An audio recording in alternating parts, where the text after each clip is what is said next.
이 시간 함께 하나님 말씀 나누도록 하겠습니다. 오늘 함께 나눌 하나님의 말씀은 고린도 후서 13장 고린도 후서 13장 5절 말씀입니다. 고린도 후서 13장 5절 말씀,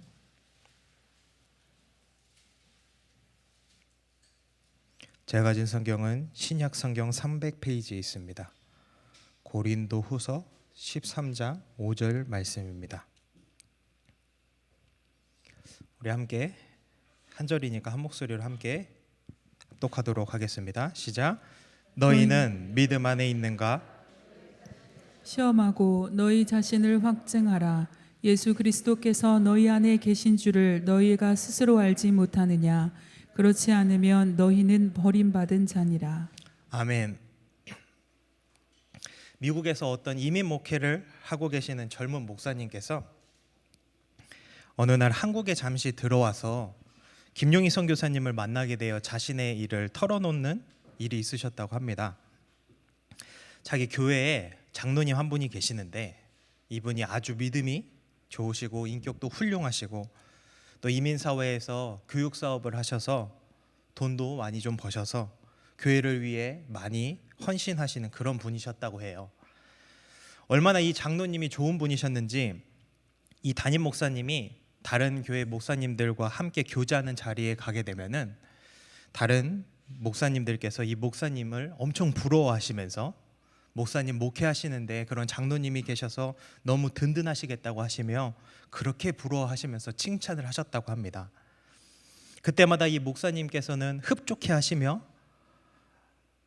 다 하나님의 은혜라고 그렇게 말씀을 하시면서 지내는 와중에 어느 날 모든 사람에게 그렇듯이 이 장로님에게도 청천벽력과 같은 일이 생기게 됩니다. 몸이 좀 안 좋으셔서 이상해가지고 병원에 가셨는데 병원에서 이 장로님께 하는 말이 3개월밖에 못 삽니다. 이렇게 사형 선고를 받으셨대요. 굉장히 받아들이기는 어렵겠지만 사실 갑자기 이런 일이 찾아오는 건 크기가 다를 뿐이지 모두에게 여러 모양으로 일어나는 보편적인 일이잖아요. 그런데 문제는 이때부터 이 장로님에게 변화가 생긴 것입니다.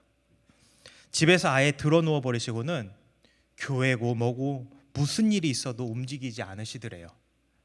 충분히 그럴 수 있다고 생각을 합니다. 우리가 무언가 많은 헌신과 투자와 또 공을 들였는데 갑자기 이런 일을 맞이하게 된다면 인간적으로 얼마나 마음의 낙심이 크겠어요. 최소한 공을 들인 만큼과 동일한 크기이거나 또는 그 이상으로 낙심이 될 거라 생각이 듭니다. 이 소식을 들은 교회 성도님들이 그동안 교회에서 너무 훌륭하시고 헌신하신 이 장로님의 소식을 듣고는 이분을 너무나 아끼고 사랑하기에 가만히 계실 수가 없어서 날마다 이 장로님 댁에 방문을 하셔가지고 같이 예배드리고 기도도 해주시고 위로하시고 하셨대요. 가서 예배를 드리시는데 문제는 이 장로님이 들어 누우셔가지고 눈도 안 뜨시고 찬송도 안 부르고 성경도 안 펴고 옆에서 예배를 드리든 말든 나와 아무런 상관이 없다는 것처럼 완전히 낙심한 가운데 그렇게 계셨다고 합니다. 우리가 연약한 존재이기에 처음에는 그럴 수 있다고 생각을 해요. 처음에는. 그런데 정말 극한 상황이나 충격을 맞이하게 되면은 우리가 연약한 인간이기에 좀 그럴 수 있잖아요. 그런데 하루 지나고 이틀이 지나고 일주일이 지나도 이 장로님의 태도가 바뀌지 않더라는 겁니다. 그러다 보니 예배를 드리고 기도를 하고 위로하러 가신 이 성도님들이 이 장로님이 도대체 왜 이러실까 하시면서 오히려 상처를 받고 오시는 거예요. 담임 목사님도 이 장로님을 아끼시니까 수시로 드나드시면서 예배를 드리고 기도해 주시고 하시는데도 이 장로님이 눈을 한 번을 뜨지도 않으시고 입을 열어 아멘도 안 하시고 하시니까 이 목사님이 이제 애가 타시는 겁니다. 이분이 왜 이러시지? 계속 이러시면 안 되는데 장로님이 이것밖에 안 되나? 목사님이 애가 타시니까 별의별 생각이 다 드신 거예요.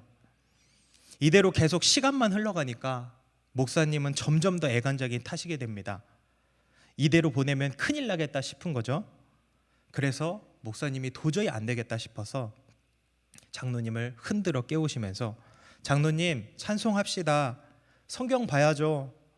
이렇게 얘기를 하는데도 여전히 이 장로님이 대꾸도 하지 않으셨다고 합니다. 그러고 다음 날 이 목사님께서 이제는 무슨 일이 있어도 결판을 봐야겠다 작심을 하시고 다시 이 장로님 댁으로 가셨습니다. 장로님, 지금까지 수고하고 헌신하셨는데 그런 걸로, 그런 선한 행위로 하나님 나라에 못 간다는 거 아시죠?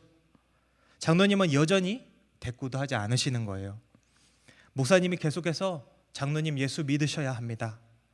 마음속에 예수님 계세요? 천국과 지옥이 있는 거 아십니까?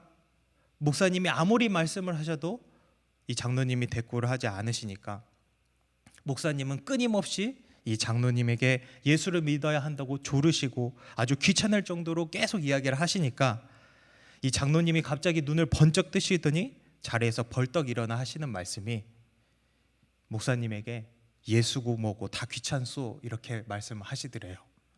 그리고 뒤로 딱 돌아 누우셨는데 그 길로 돌아가셨다고 합니다.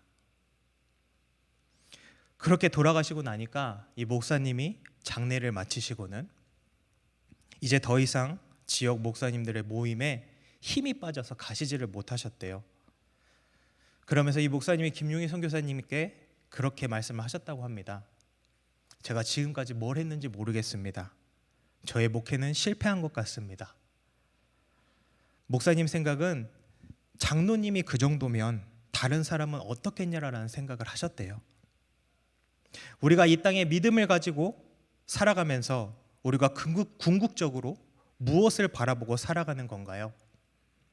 주님이 다시 오신다는 약속, 하나님의 나라, 천국을 바라보며 살아가는 거 아닌가요? 제가 성도님들께 몇 가지 질문을 드릴게요. 예수님 다시 오십니까? 천국은 있나요? 성경은 우리가 무엇으로 구원을 얻을 수 있다고 합니까? 요한복음 3장 16절에 이렇게 기록이 되어 있습니다. 요한복음 3장 16절입니다. 함께 한번 읽어보겠습니다. 시작. 하나님이 세상을 이처럼 사랑하사 독생자를 주셨으니 이는 그를 믿는 자마다 멸망하지 않고 영생을 얻게 하려 하심이라. 아멘. 주일학교에 안 다녀보신 분들도 계시겠지만 그래도 교회를 다니시면은 한 번 이상은 분명히 들어보셨을 말씀이고 아마 이 찬양도 한 번쯤은 들어보셨을 거라 생각이 돼요. 돈으로도 못 가요 하나님 나라, 힘으로도 못 가요 하나님 나라, 거듭나야 가는 나라 하나님 나라, 믿음으로 가는 나라 하나님 나라. 천국은 무엇으로 간다고 하나요?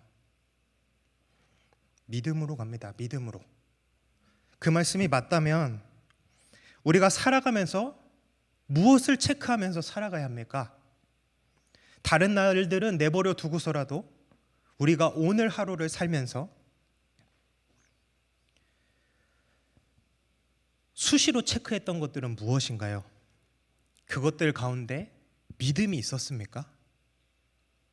오늘 하루뿐만 아니라 지금까지 성도님들께서 가정을 지키고 자녀들을 지켜내기 위해 얼마나 많은 수고를 하셨을지, 그리고 어쩌면 지금도 여전히 그 가운데 계신다는 것을, 얼마나 많은 고통과 인내의 시간들을 견디셨을지 분명히 알고 있습니다. 아무도 쉽게 인생을 걸어오신 분은 없다라고 생각이 됩니다. 그렇게 고생하셔서 지금까지 끌고 오셨기 때문에 말씀을 드리는 것입니다. 도대체 왜 지금까지 그 모든 것들 포기하지 않고 이끌고 오신 걸까요? 무엇 때문이었나요? 우리가 이 땅에서 그리스도인으로 살아가면서 목적이 분명해야 하잖아요. 제가 살아가면서 끊임없이 되새겨보는 말씀 중에 하나가 고린도전서 10장 31절 말씀인데 같이 한번 읽어보겠습니다.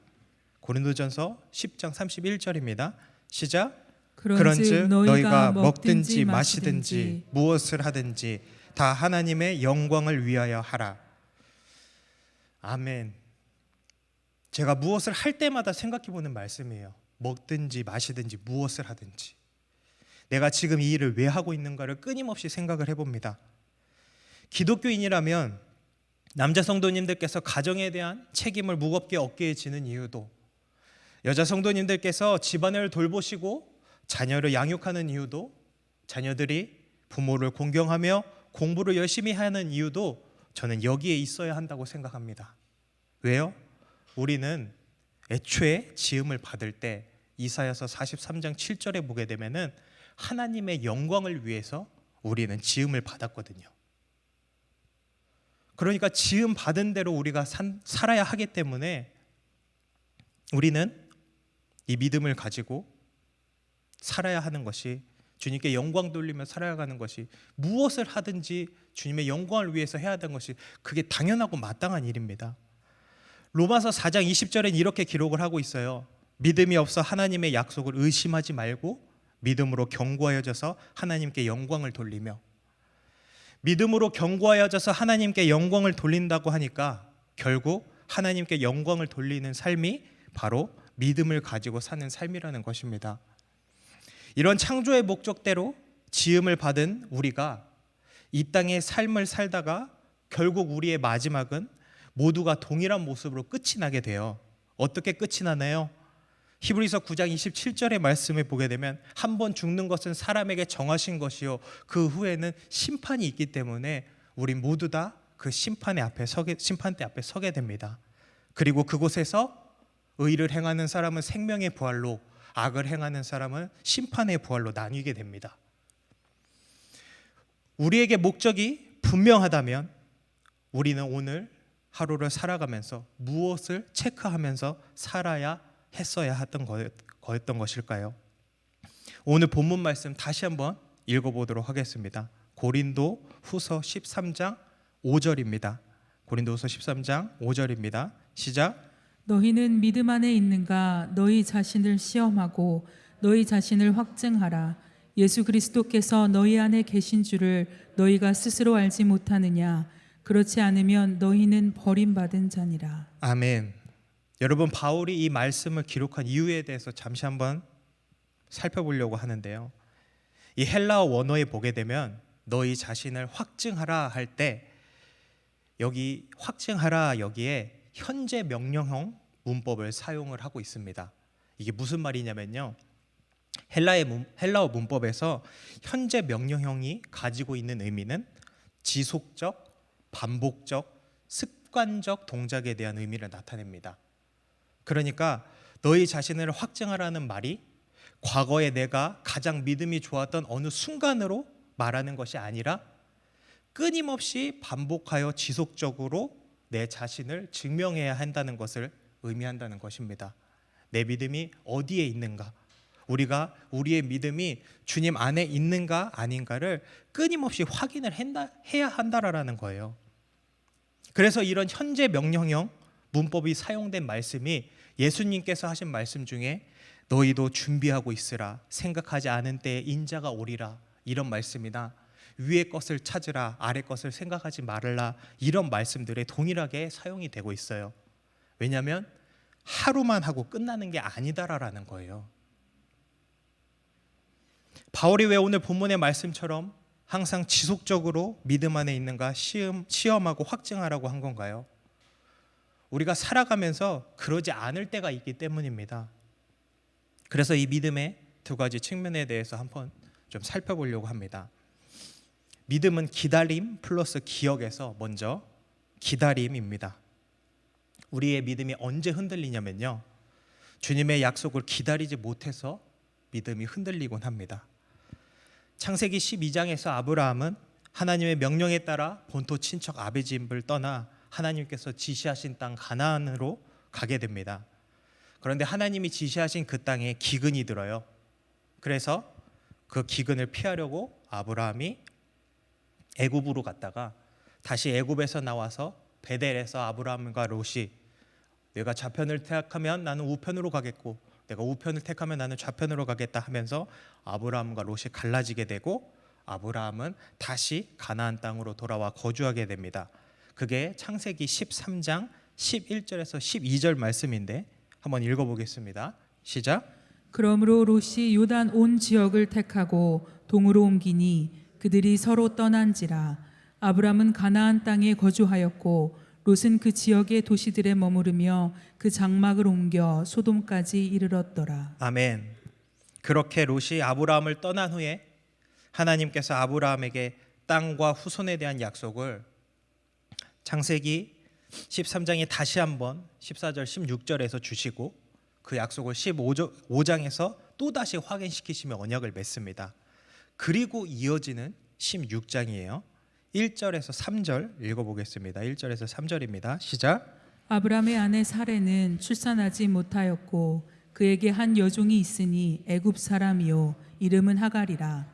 사레가 아브람에게 이르되 여호와께서 내 출산을 허락하지 아니하셨으니 원하건대 내 여종에게 들어가라. 내가 혹 그로 말미암아 자녀를 얻을까 하노라 하매 아브람이 사레의 말을 들으니라. 아브람의 아내 사레가 그 여종 애굽 사람 하갈을 데려다가 그 남편 아브람에게 첩으로 준 때는 아브람이 가나안 땅에 거주한 지 10년 후였더라. 아멘. 창세기 12장에 보게 되면 아브라함이 하나님으로부터 소명을 받고 본토인 하란을 떠날 때 나이가 75세로 기록이 되어 있습니다. 그는 분명히 하나님께 후손에 대한 약속 또 땅에 대한 약속을 받았음에도 3절에 보시면 사레가 자신의 여종 하갈을 아브라함에게 첩으로 주게 됩니다. 성경은 그때가 아브라함이 가나안 땅에 거주한 지 10년 후라고 했으니까 지금 아브라함의 나이가 85세가 되는 셈이고 하나님으로부터 약속을 받은 지 그래서 10년이 지났다는 말입니다. 아마 아브라함과 사라도 처음에 1, 2년은 마치 내일이라도 하나님의 약속이 이루어질 것처럼 그렇게 믿음이 흔들리지 않았을 거라고 생각이 돼요. 그런데 그 시간이 5년이 지나고 7년이 지나고 10년이 되자 이제 아브라함과 사라는 약속에 대한 믿음이 서서히 흔들리기 시작하는 겁니다. 2절에 보시면 여호와께서 내 출산을 허락하지 아니하셨다고 하는데 처음에 가졌던 믿음으로 그렇게 굳건히 믿고 섰더라면 이 기다리는 모습이 시간이 갈수록 약속이 이루어질 듯한 낌새가 보이지 않았다고 할지라도 아마 하나님께 이렇게 원망하지 않았을 것입니다. 그런데 그 기다림이 흔들리기 시작하니까 하나님을 원망하기 시작합니다. 그뿐 아니라 하나님의 약속이 아닌 여종을 통하여 자녀를 가지려고 아브라함에게 여종을 주게 됩니다. 하나님께서 하시겠다는 이 주님의 약속에 티끌보다 못한 인간의 방법을 동원하기 시작한 것입니다. 결국 그 인간적인 방법 때문에 사라는 임신한 여종으로부터 멸시를 당하게 되고 거기서 그치지 않고 이후에 자신의 아들인 이삭을 낳았을 때에도 하갈의 아들 이스마엘로부터 괴롭힘을 당하게 됩니다. 자신의 아들이. 믿고 신뢰했던 기다림이 흔들리기 시작하니까 그로 인하여 했던 모든 선택들은 하나같이 안 좋은 결과를 모두 다 가져왔습니다. 여러분, 이 모습이 단순히 아브라함과 사라에게만 해당되는 모습이고 저와 여러분에게는 전혀 상관이 없는 말씀일까요?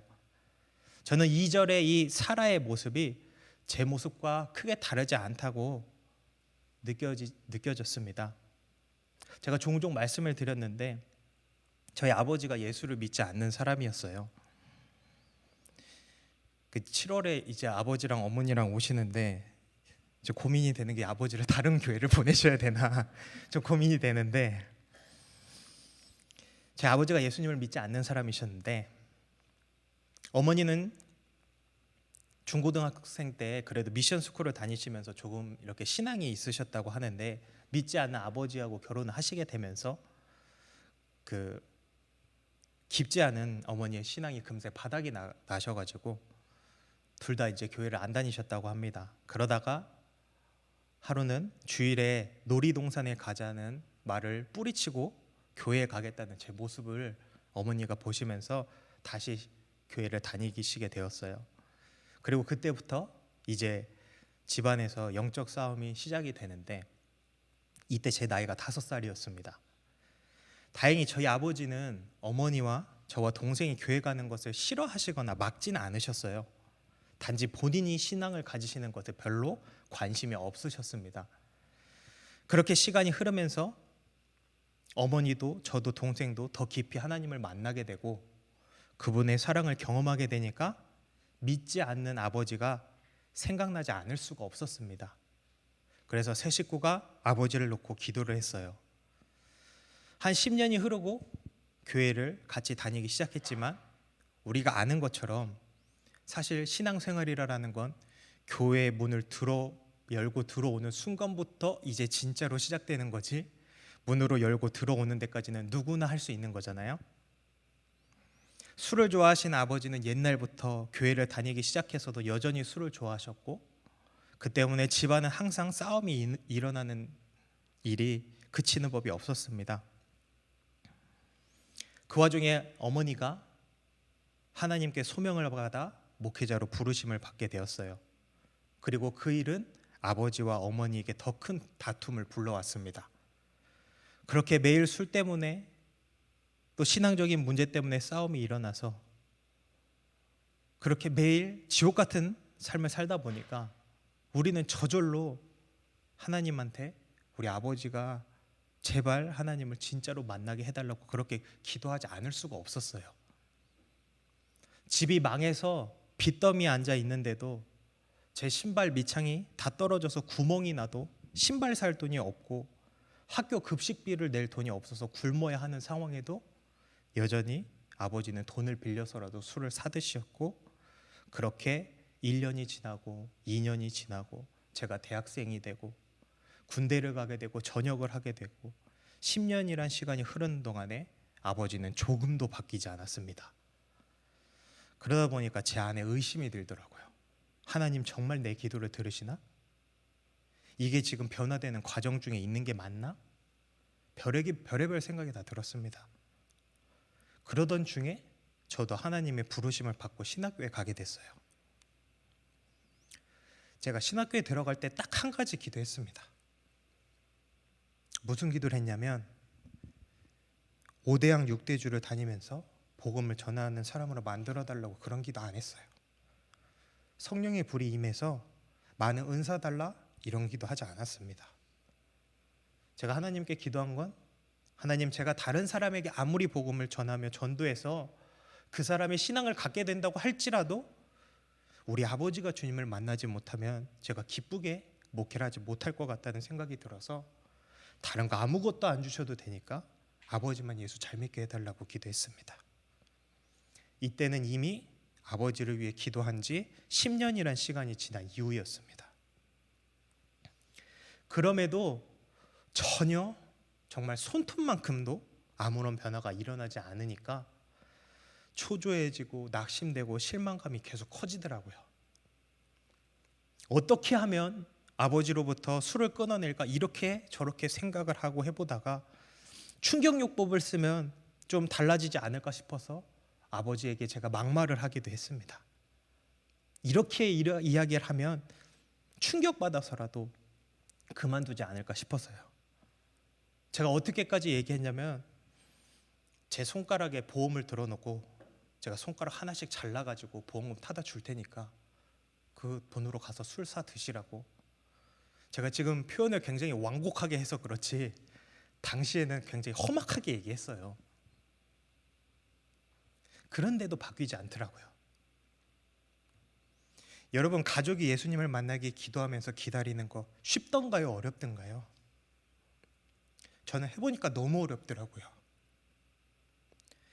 그럼에도 사랑하는 여러분, 주님의 때를 믿음으로 기다리셔야 합니다. 저도 이렇게 포기해야 하나? 안 되는 거 아닌가? 그렇게 의심이 들었고 되지 않을 것만 같았어요. 그런데 저희 아버지가 어머니가 개척을 하신 뒤에 얼마 지나지 않아 예수님을 만나게 되었습니다. 아버지를 보면 딱 떠오르는 성경 말씀이 이전 것은 지나갔으니 보라 새 것이 되었도다입니다. 사랑하는 여러분, 하나님이 우리의 기도를 듣고 계십니다. 우리의 눈에 무언가 일어나지 않는 것 같고 아무런 변화가 없는 것처럼 보여도 주님 일하고 계십니다. 예수님이 분명히 말씀하셨어요.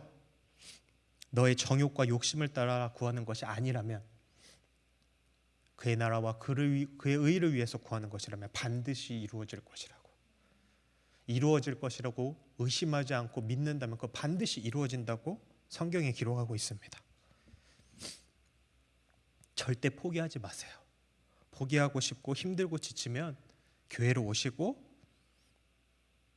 목사님이나 또 우리 순장님들 찾으셔서 함께 말씀 나누시고, 그렇게 하시면 우리가 부족하지만 함께 끝까지 기도하겠습니다. 하나님 외에 다른 방법을 절대 찾으려 하지 마세요.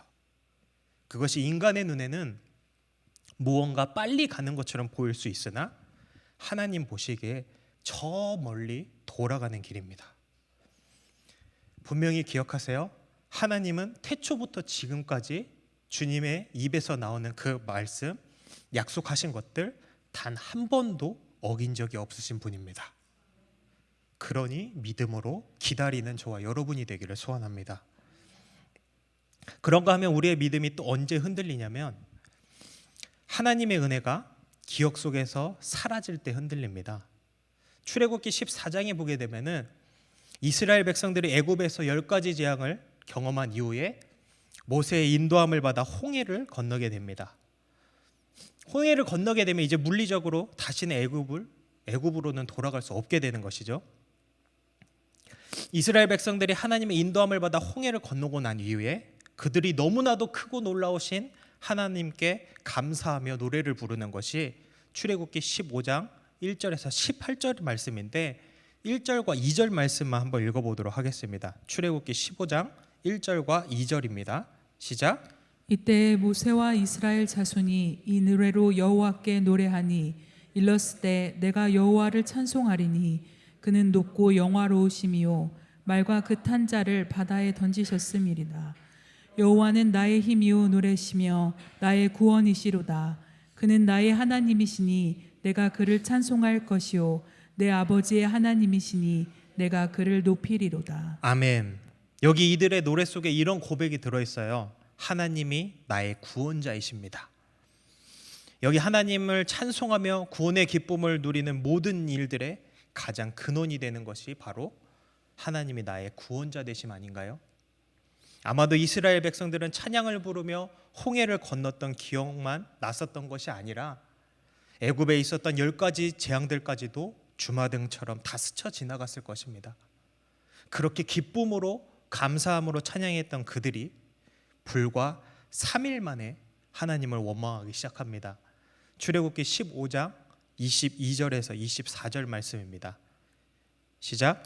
모세가 홍해에서 이스라엘을 인도하매 그들이 나와서 수르 광야로 들어가서 거기서 사흘 길을 걸었으나 물을 얻지 못하고 마라에 이르렀더니 그곳 물이 써서 마시지 못하겠으므로 그 이름을 마라라 하였더라. 백성이 모세에게 원망하여 이르되 우리가 무엇을 마실까 하매. 아멘. 여러분, 이스라엘 백성 진짜 너무하는 거 아닙니까? 하다못해 우리가 중고등학생 때 수련회를 다녀와도 그 은혜를 간직하는데 최소 1주일에서 2주일은 가요. 그렇잖아요. 수련회 다녀오면은 한 1주일에서 2주일 동안은 굉장히 경건하게 지내잖아요. 물론 그 이후에 원래대로 다시 돌아가긴 하지만, 근데 온갖 초자연적인 기적을 다 경험을 하고도 애굽에서 재앙 10가지에 홍해 건넌 것까지 해서 11가지예요. 11가지를 경험을 했는데, 근데 모세를 원망하는 데 걸린 시간이 3일밖에 안 돼요. 3일. 24절에 모세를 원망한다고 하지만 사실은 그들은 모세 뒤에 있는 하나님을 원망한 거예요. 그리고 나서 이 문제를 해결받고 원망이 그치느냐? 그것도 아니에요. 이제부터 이 이후로 원망이 계속됩니다. 출애굽기 16장에 가잖아요. 배고파 죽겠다고 원망해요. 우리가 자신의 불편함과 기분 나쁜 거를 더 잘 표현하기 위해서 좀 과장을 하잖아요. 굉장히 힘들었다는 일을 그걸 표현할 때 막 과장하잖아요. 그래서 군생활 얘기할 때 항상 과장되잖아요.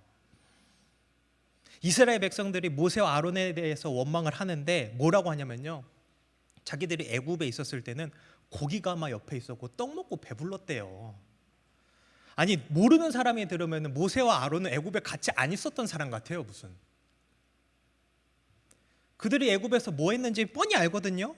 종노릇 하면서 벽돌 만드느라고 정신 없었어요. 근데 그걸 이미 알고 있는 모세에게 한다는 말이 고기가 막 곁에 있었고 떡을 배불리 먹었다라고 하는 거예요. 이 이야기를 듣는 모세가 얼마나 황당하고 기가 막혔겠어요. 한번 생각을 해볼까요? 홍해까지 건너게 하신 하나님께서 이스라엘 백성들에게 물 안 주고 먹을 거 안 줘서 죽게 내버려 두실 것 같나요? 아직 죽은 사람이 없이 모두가 다 살아있는데도 저렇게 원망하는데, 진짜 누구 하나 죽기라도 한다면 이 일 때문에 하나님이 그 원망을 어떻게 그거 다 감당하겠어요? 그러니까 절대로 하나님 안 죽이신다고요. 절대로.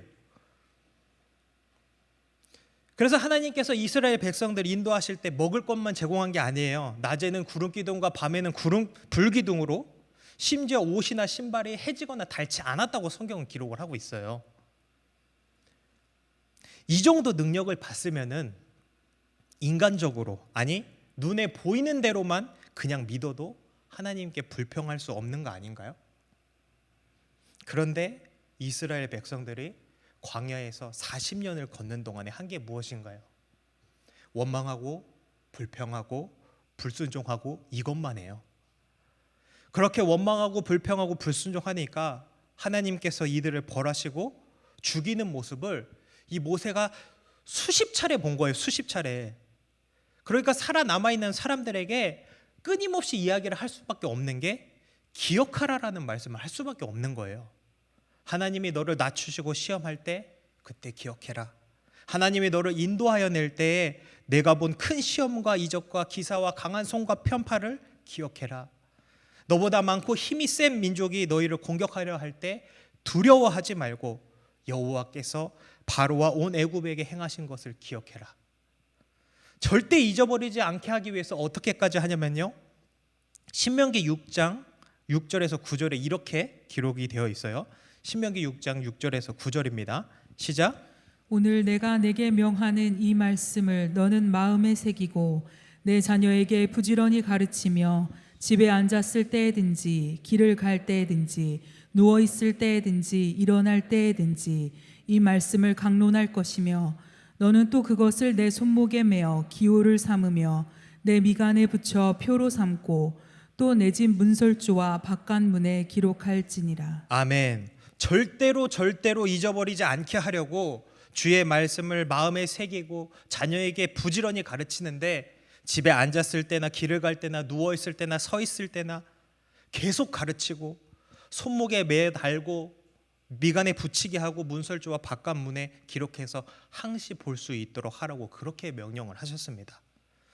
왜 이렇게까지 명령을 하신 건가요? 신명기 32장 47절에 이것을 기억하여 주의 말씀을 따른다는 것이 헛된 것이 아니고 우리에게 생명이기 때문에 이거 기억하라고 하신 거예요. 자, 그러면 보세요. 이들이 가나안 땅에 들어가는데 궁극적으로는 믿음이 필요한데 그 믿음 안에 뭐가 포함이 되어 있는 건가요? 행위가 포함이 되어 있어요. 지금 여기서 기억하라는 말이 단순히 암기하라는 얘기인가요? 그때 일을 단순히 암기하라고 기억하라고 한 거예요? 아니잖아요. 기억함을 통해서 하나님께서 명령하신 대로 행하라고 하는 거잖아요. 그래서 행함이 없는 믿음이 죽은 믿음이라고 하는 거예요. 우리가 믿음을 지켜내기 위해서 반드시 하나님께서 40년 동안에, 아니 그 이상을 자신이 약속하여 자녀 삼으신 백성들에게 무슨 일이 있어도 지켜내시며 인도하셨던 그 일들을 기억되고 그것을 믿는다면은 우리는 흔들리지 않을 수 있다라는 거예요. 왜 그들이 흔들렸나요? 갑자기 닥쳐오는 시련과 고통의 순간들이 하나님마저도 잊게 만들어 버린 거예요. 하나님의 인도하심이 기억되지 않으니까 세상에서 내게 닥쳐오는 일들이 하나님의 크신 계획보다 더 크게 보인 거고, 그래서 원망불평하게 된 거고, 하나님의 방법이 아닌 다른 방법으로 해결하려고 하다 보니까 불순종이나 불의한 일까지도 서슴지 않았던 것입니다. 며칠 전에 제 아들이 학교에 다녀와가지고 이제 기분이 안 좋은 채로 시무룩하게 있었어요. 학교에서 왜 그러는지 제가 왜 그러냐고 물어봤더니, 원래 굉장히 밝은 아이인데 왜 그러냐고 물어봤더니 학교에서 친구들이 막 때리고 괴롭혔다고 하더라고요. 주영이를 괴롭힌 그 아이가 학교에서 그런 아이로 좀 유명해요. 한 번은 이 친구가 이제 배도 때리고 머리도 세게 때리고 하길래 어떻게 했냐고 했더니 그냥 웃었대요. 그래서 왜 웃었어? 안 아팠어? 이렇게 물어보니까 그렇게 웃어야 더 이상 안 괴롭히고 그냥 지나간다라는 거예요. 그런데 그날은 얼마나 많이 맞았는지 아이가 많이 맞아가지고 울면서 학교 가기 싫다고 막 그렇게까지 얘기하더라고요. 우리가 매번 주영이한테 같이 때리고 싸우면 안 된다, 그 친구 용서해주고 축복해줘야 한다고 그렇게 이야기를 하고 자기 전에 함께 아내와 기도를 하고 그렇게 했거든요. 이게 벌써 몇 년째 이어져 오고 있는데 그날은 도저히 이게 참아지지가 않더라고요. 그래서 제가 주영이한테 뭐라 그랬냐면은, 주영아, 아빠가 책임질 테니까 너도 가서 때리고 와, 그랬어요. 그리고 제가 거기서 그친 게 아니에요. 가서 어떻게 때려야 지는지까지 방법까지 제가 가르쳐 줬어요. 그러고 났는데도 여전히 화가 가라앉지 않더라고요. 그렇게 다 이야기를 하고 나서 순간 제 머릿속에 이런 말씀이 떠올랐어요. 마태복음 5장 38절에서 39절입니다. 한번 읽어볼게요. 시작. 또 눈은 눈으로 이는 이로 갚으라 하였다는 것을 너희가 들었으나 나는 너희에게 이르노니 악한 자를 대적하지 말라.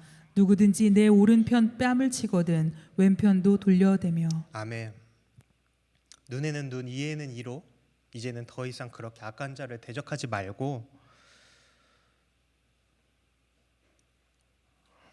오른밤을 치면 왼밤을 돌려대라고 주님 말씀하셨는데, 목사라는 사람이 아이한테 가가지고 때리라고 가르치는 모습을 하나님께서 어떻게 보셨을까라는 생각이 들더라고요. 맨날 성도님들 앞에선 손해봐야 한다, 희생해야 한다 그렇게 가르치면서 정작 본인은 하지도 않는, 남에게는 온갖 짐을 다 지우면서 자기 스스로는 한 손가락도 짐을 지려고 하지 않았던 바리새인과 율법사의 모습이 저의 모습 같더라고요. 예수님의 가르침은요, 마태복음 5장 44절에서 47절에 보게 되면 나는 너희에게 이르노니 너희 원수를 사랑하며 너희를 박해하는 자를 위하여 기도하라. 이같이 한즉 하늘에 계신 너희 아버지의 아들이 되리니 이는 하나님이 그 해를 악인과 선인에게 비추시며 비를 의로운 자와 불의한 자에게 내려주심이라. 너희가 너희를 사랑하는 자를 사랑하면 무슨 상이 있으리요? 세리도 이같이 하지 아니하느냐? 또 너희가 너희 형제에게만 무난하면 남보다 더하는 것이 무엇이냐? 이방인들도 이같이 하지 아니하느냐? 이렇게 말씀을 하셨는데 주님은 화가 나고 내 뜻대로 안 되고 기분 나쁘고 하니까 주님의 말씀이 기억되지 않았던 거예요. 그래서 제가 다음날 학교 갈 때 차 속에서 주영이한테 사과했어요. 아빠가 때리라고 말한 거 잘못된 거야. 우리는 예수님 믿는 사람이니까 그렇게 하면 안 되지. 아빠가 그렇게 말해서 미안해.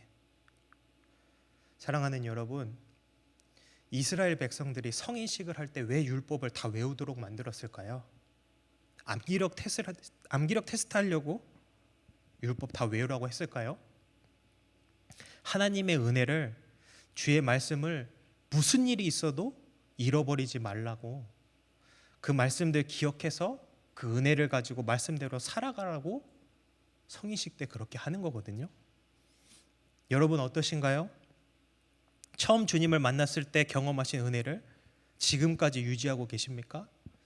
그건 유지하기 힘들었다고 치더라도 불과 몇 주 전에 날 위해 죽으시고 부활하신 그 주님의 은혜에 감사하여 결단하고 고백하게 만들었던 그 은혜 지금 여전히 가지고 기억하고 계시면서 신앙생활하고 계십니까? 사람은 정말 여러 가지 경로로 주님의 은혜를 잊어버립니다. 기억나십니까? 코로나로 인해 예배할 공간이 없어서 이리저리 돌아다니며 그렇게 지내다가 우리가 함께 처음 이곳을 계약을 해서 이곳을 정리하고 치우고 청소하고 아무것도 없던 상태에서 예배 드렸던 첫날이요. 우리가 모두가 그렇게 감사하는 마음으로 교회에 와서 예배 드릴 수 있다는 거 이렇게 소중하고 귀한 일이었구나. 모두가 다시 한번 생각하고 뉘우치면서 그렇게 예배 드렸었는데 그 마음 지금도 동일합니까? 우린 스스로 하나님께서 인도해 주시고 은혜 주셔서 여기 십자가 교회로 오게 되었다고 함께 나누고 그렇게 했는데 그 인도하심이 은혜가 여전히 우리 가운데 기억되어져서 우리의 삶을 이끌어가고 있습니까? 처음 핀치에 노방전도로 나간 날에도 처음 크리스마스에 다운타운에 가서 노숙자들을 함께 위로한 그날에도 우리는 모두 다 이 밖에 무수히 경험했던 그 처음이란 시간에 은혜를 받았는데 그 은혜가 지금도 여전히 우리를 이끌고 있습니까? 아니면 첫사랑처럼 또다시 식어져 버려서 뭔가 또 다른 색다른 경험을 필요로 하고 있습니까? 도대체 우리는 얼마나 악하기에 왜 홍해를 건너는 단 한 번의 기억으로 살지 못하고 끊임없이 다른 것들을 바라보고 있는 건가요? 하나님께서 도대체 우리에게 무엇을 해주셔야지, 뭘 어떻게 해주셔야지 우리는 더 이상 다른 게 필요하지 않고 오직 은혜, 그 기억을 가지고 우리 앞에 놓여져 있는 환난과 시험에 흔들리지 않고 살아갈 수 있는 것인가요? 그럴 순 없겠지만 예수님을 또 죽이면 되나요? 아니면 또 다른 예수님이 이 땅에 오셔서 같이 살아야 하는 건가요? 우리의 믿음이 흔들리지 않게 하는 건 이런 외부적인 변화로 되는 것이 아니라 우리 마음 가운데 새겨진 하나님의 은혜로 하나님이 나 같은 죄인을 살리기 위해 자신의 하나뿐인 아들을 십자가에 못 박힌 그 단 한 번의 일로 그 일이 잊혀지지 않고 기억되는 것으로 우리가 흔들리지 않는 것입니다. 그래서 성경을 자세히 읽어보면 전하는 사람이 바뀌었을 뿐 단어가 조금씩 다를 뿐이지 결국 했던 이야기를 계속해서 반복하고 있어요. 끊임없이 반복을 통해 어떠한 경우에도 주의 말씀을 기억해내서 흔들리지 않고 믿음의 선택을 하기를 주님은 원하고 계십니다. 사랑하는 여러분, 우리가 주의 뜻을 참고 인내함으로 기다리지 못하거나 주께서 우리에게 어떻게 행하셨으며 어떻게 인도하셨는가를 잃어버린다면 우리의 믿음은 흔들리고 말 것입니다. 그리고 흔들리는 믿음은 죄를 낳게 되고 결국 그 죄가 우리를 사망으로 인도할 겁니다. 사랑하는 여러분, 주의 뜻을 기다리세요. 주의 뜻을 기억하세요. 저와 여러분이 이렇게 우리의 믿음을 견고히 세운다면은 주의 나라는 우리에게서 저 멀리 있는 것이 아니라 가까이 있는 줄로 믿습니다. 우리 이 시간 함께 찬양하면서 믿음의 고백을 주님께 드리길 원하는데요. 찬양하시면서 하나님, 주님의 일하심을 믿고 기다리겠습니다. 내게 더 이상 또 다른 경험이 없다고 할지라도 예수님이 날 위해 죽으시고 부활하신 그 단 한 번의 기억으로 나는 족합니다. 그 마음으로 우리 함께 찬양하길 원합니다.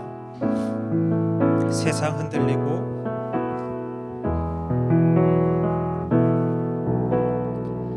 세상 흔들리고 사람들은 변하여도 나는 주를 섬기리. 주님의 사랑은 영원히 변하지 않네. 나는 주를 신뢰해. 다시 한번 찬양합니다. 세상 흔들리고 세상 흔들리고 사람들은 변하여도 섬기리. 주님의 사랑은 영원히 변하지 않네. 나는 주를 신뢰해. 오직 믿음으로 오직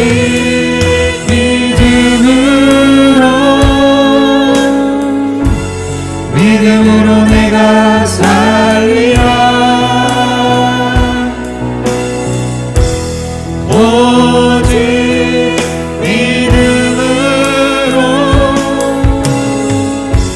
믿음으로 내가 살리라. 믿음 흔들리고 사람들 주를 떠나도 믿음 흔들리고 사람들 주를 떠나도 나는 주를 섬기리. 주님의 나라는 영원히 쇠하지 않습니다.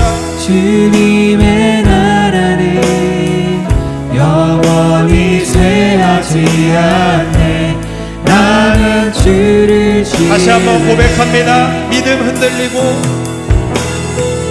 믿음 흔들리고 사람들 주를 떠나도 나는 주를 섬기리. 주님의 나라는 영원히 쇠하지 않네. 나는 주를 신뢰해. 오직 믿음으로 오직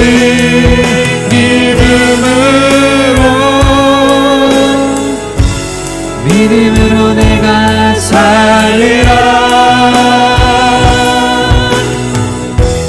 오직